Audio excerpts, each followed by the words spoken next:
C'est présidente Fusion social-démocrate qui te prend la parole dans environ 30 partis politiques qui pourraient participer dans le dialogue politique là. Il était l'heure temps pour Haïtiens et chita ensemble pour essayer de joindre un accord politique global pour sortir pays dans une situation mal citée li enterré là-dedans depuis longtemps. C'est comme ça Edmond Supplice Bozil te commencé discours là. Nous proposons un extrait là-dedans.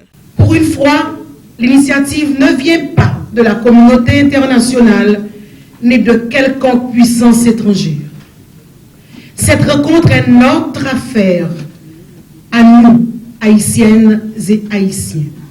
Et les résultats qui en sortiront seront notre œuvre et marqueront le début de la reconquête de la plénitude de notre souveraineté mise entre parenthèses depuis trop longtemps. Nous saluons la réponse massive des acteurs politiques qui ont compris que le salut ne se trouve pas forcément dans la confrontation permanente, mais que le dialogue reste la meilleure méthode de règlement de conflits. Nous voulons ici lancer un appel à certains de nos compatriotes qui ont cru bon de refuser le dialogue.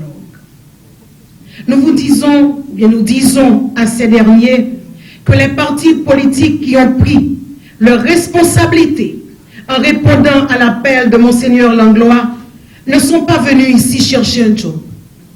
Les partis politiques sont de bonne foi quand ils disent qu'ils veulent trouver des solutions consensuelles aux multiples problèmes auxquels notre pays, ses institutions et ses habitants sont confrontés.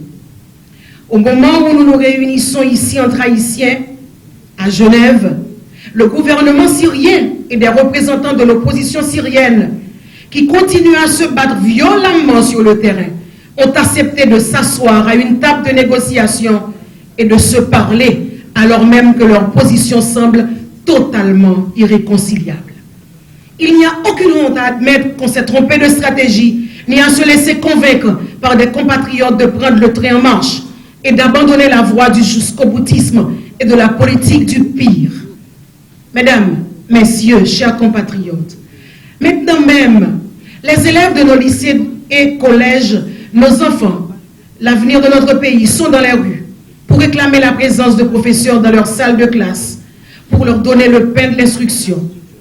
D'autres réclament l'accès à l'électricité, l'augmentation du salaire minimum, revalorisation substantielle de la fonction enseignante, la lutte contre la corruption, la récupération de la plénitude de la souveraineté nationale, la création d'emplois, la relance de la production nationale, le droit à une justice équitable et indépendante.